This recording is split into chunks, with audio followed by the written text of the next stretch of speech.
அரசியல் அரங்கில் மதத்தை தவறாக பயன்படுத்தியதற்காக பாஸ் கட்சி தலைவர் ஹடி அவாங் கடும் விமர்சனத்திற்கு உள்ளாகி வருகிறார். பிரதமரின் பதவி காலத்தை 10 ஆண்டுகளாக குறைக்கும் திட்டம் கடவுளின் விருப்பத்திற்கு முரணானது என்ற அவரது கூற்றை நிரூபிக்குமாறு அப்துல் ஹடி அவாங்கிற்கு அம்னோவின் முன்னாள் நாடாளுமன்ற உறுப்பினர் தௌஃபிக் இஸ்மாயில் சவால் விடுத்துள்ளார். அவர் சொல்வதை ஆதரிக்கும் குர்ஆன் வசனத்தை ஹடியால் மேற்கோள் காட்ட முடியுமா என்று எஃப்எம்டி ஊடகத்திடம் அவர் தெரிவித்துள்ளார். முன்னாள் துணை பிரதமர் டாக்டர் இஸ்மாயில் அப்துல் ரஹ்மானின் மகனுமான தௌஃபிக் பொதுமக்களை தவறாக வழிநடத்தும் வகையில் மதத்தை பயன்படுத்தக்கூடாது என்று சுட்டிக்காட்டினார். பிரதமர் பதவிக்கான ஆண்டு காலம் 2 தவணை மட்டுமே என்கிற வரம்பை நடைமுறைப்படுத்துவது நல்ல நிர்வாகத்தின் முக்கிய அம்சமாகும் என்று குறிப்பிட்ட அவர், மேலும் திறமையான தலைமை தேர்வை ஊக்குவிக்கும் என்றும் கூறினார். இது ஜனநாயகத்தின் ஒரு பகுதி. வாக்களிக்கும் பொதுமக்கள் இது தலைவர்களுக்கு ஒரு நல்ல ஆட்சியின் அளவுகோலாக உணர்கிறார்கள் என்று அவர் விளக்கினார். கடந்த புதன்கிழமை இந்த புதிய விதி குறித்த பேச்சுக்கு பாஸ் கட்சியின் தலைவர் ஹடி அவாங் எதிர்ப்பு தெரிவித்ததோடு, தலைமை என்பது அல்லாவிடமிருந்து கிடைக்கும் புனிதமான நம்பிக்கை என்று கூறினார்.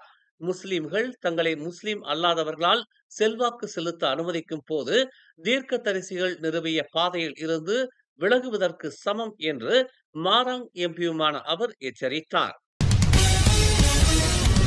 பிரதமரின் பதவிக்கால வரம்பு தொடர்பான முன்மொழிவை எதிர்த்து பாஸ் கட்சியின் தலைவர் ஹடி அவாங் வெளியிட்ட முகநூல் பதிவு தொடர்பாக அவர் மீது கெப்போங் டிஏபி இளைஞர் பிரிவு தலைவர் ஜெபர்சன் ஷியா போலீசில் புகார் அளித்துள்ளார்.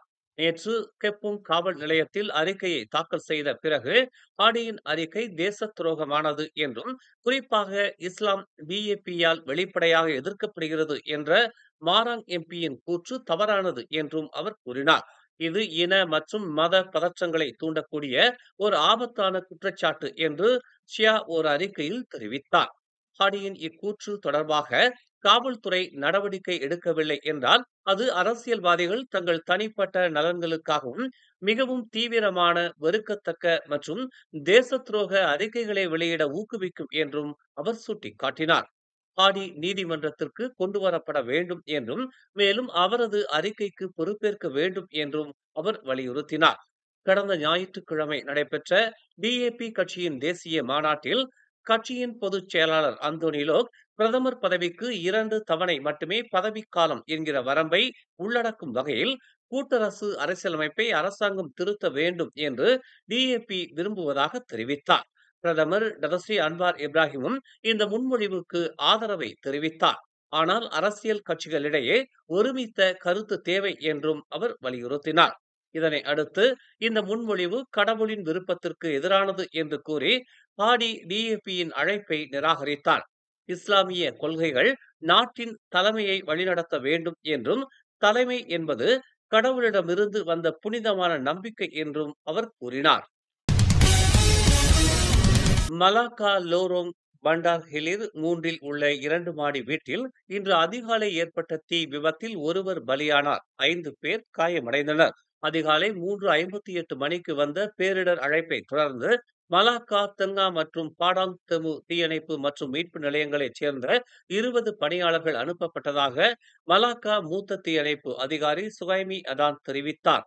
சம்பவ இடத்திற்கு விரைந்த போது வீடு சுமார் 70 விழுக்காடு தீயில் எரிந்து சாம்பலானது தெரிய வந்ததாகவும், பாதிக்கப்பட்டவர்கள் அனைவரும் மேல் தளத்தில் இருந்ததாகவும் அவர் கூறினார்.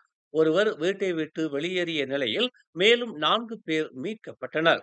காயமடைந்த 5 பேரில் 50 முதல் 76 வயதுடைய 4 ஆண்களும் 38 வயதுடைய சீன பெண் ஒருவரும் அடங்குவார் என்று அவர் கூறினார்.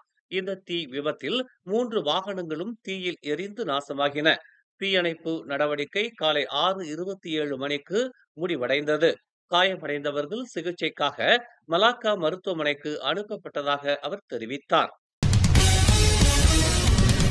இன்று அதிகாலை பேராக்கின் லெம்கோங்கில் உள்ள சலாத்தான் பாகாரில் மாடுகளை ஏற்றி வந்த லாரி மற்றும் கார் மோதிய விபத்தில் 29 வயது நபர் ஒருவர் கொல்லப்பட்டார். மேலும் 3 பேர் லேசான காயமடைந்தனர். அதிகாலை 12:49 மணிக்கு இந்த சம்பவம் தொடர்பாக தங்களுக்கு அழைப்பு வந்ததாக பேரா தீயணைப்பு மற்றும் மீட்புத் துறையின் உதவி இயக்குனர் சபா ரோஜி நோர் அமாட் தெரிவித்தார்.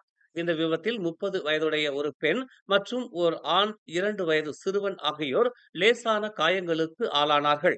அவர்கள் பொதுமக்களால் மீட்கப்பட்டு தீயணைப்பு மற்றும் மீட்புத்துறை சம்பவ இடத்திற்கு வருவதற்கு முன்பே சுகாதார அமைச்சின் ஊழியர்களிடம் ஒப்படைக்கப்பட்டதாக அவர் ஒரு அறிக்கையில் தெரிவித்தார்.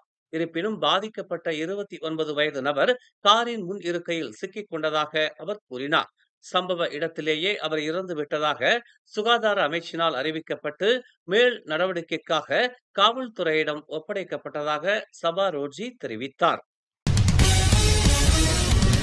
மலேசியாவிலிருந்து தாய்லாந்துக்கு தேங்காய்களை கடத்த முயன்ற மலேசிய ஆடவரை கைது செய்துள்ளதாக எல்லை பாதுகாப்பு கடத்தல் பிரிவினர் தெரிவித்துள்ளனர்.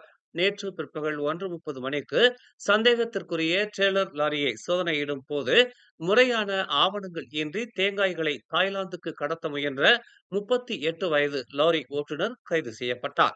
பறிமுதல் செய்யப்பட்ட தேங்காய்களின் உள்ளூர் மதிப்பு சுமார் 1 மில்லியன் என கணக்கிடப்பட்டிருப்பதாகவும் சட்டவிரோதமாக தாய்லாந்துக்கு கடத்த முயன்றதாகவும் முதற்கட்ட விசாரணையில் தெரிய வந்துள்ளது. கைது செய்யப்பட்டுள்ள அந்த நபர் கடத்தல் தேங்காய்கள் என தெரியாது என்றும் தேங்காய்களை தாய்லாந்து எல்லைப் பகுதியில் சேர்க்க உத்தரவு கிடைத்ததாகவும் வாக்குமூலம் அளித்துள்ளார். பாதுகாக்கப்பட்ட வனப்பகுதியில் இருந்து சட்டவிரோதமாக மரங்களை வெட்டி மரக்கட்டைகளாக விற்பனை செய்து வந்த 68 வயது முதியவரையும் 3 தொழிலாளர்களையும் தென்கிழக்கு எல்லை பாதுகாப்பு கடத்தல் பிரிவினர் கைது செய்தனர்.